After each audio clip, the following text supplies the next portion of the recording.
আসসালামু আলাইকুম ওয়া বাৰাকাতুহু। আপোনালোকৰ ওপৰত আল্লাহৰ ৰহমত বৰকত আৰু শান্তি বৰ্ষিত হওক।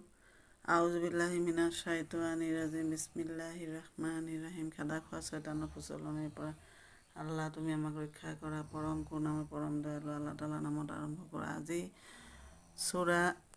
আজি মই দৰুদৰ অৰ্থ, দৰুদে ইব্ৰাহিমৰ অৰ্থটো ক'ব বিচাৰিছোঁ। আশা কৰোঁ আপোনালোকে শুনি অশেষ সওৱাব অৰ্জন কৰিব পাৰিব।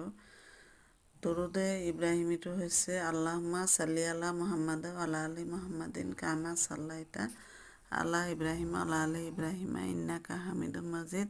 আল্লাহুম্মা বাৰিক আলা মুহাম্মাদ ওয়া আলা আলি মুহাম্মাদিন কামা বাৰাকতা আলা ইব্ৰাহিম ওয়া আলা আলি ইব্ৰাহিম ইন্নাকা হামিদুম মাজিদ। এইটোৰ অৰ্থ হ'ল, হে আল্লাহ তাআলা, তুমি ইব্ৰাহিম আলাইহিছ সালামৰ ওপৰত যেনেকুৱা ৰহমত দান কৰিছিলা, তেনেকুৱা ৰহমত আমাৰ প্ৰিয় নবী হজৰত মুহাম্মদ মুস্তাফা সাল্লাল্লাহু আলাইহি সাল্লামৰ উম্মতৰ ওপৰতো ৰহমত দান কৰা। আৰু হে আল্লাহ তাআলা, তুমি যেনেকৈ ইব্ৰাহিম আলাইহিছ সালামৰ ওপৰত বৰকত দান কৰিছিলা, তেনেকৈ আমাৰ আখিৰি নবী হজৰত মুহাম্মদ মুস্তাফা সাল্লাল্লাহু আলাইহি সাল্লামৰ উম্মতৰ ওপৰতো বৰকত দান কৰা। এইটো হৈছে অৰ্থ সমাপ্ত।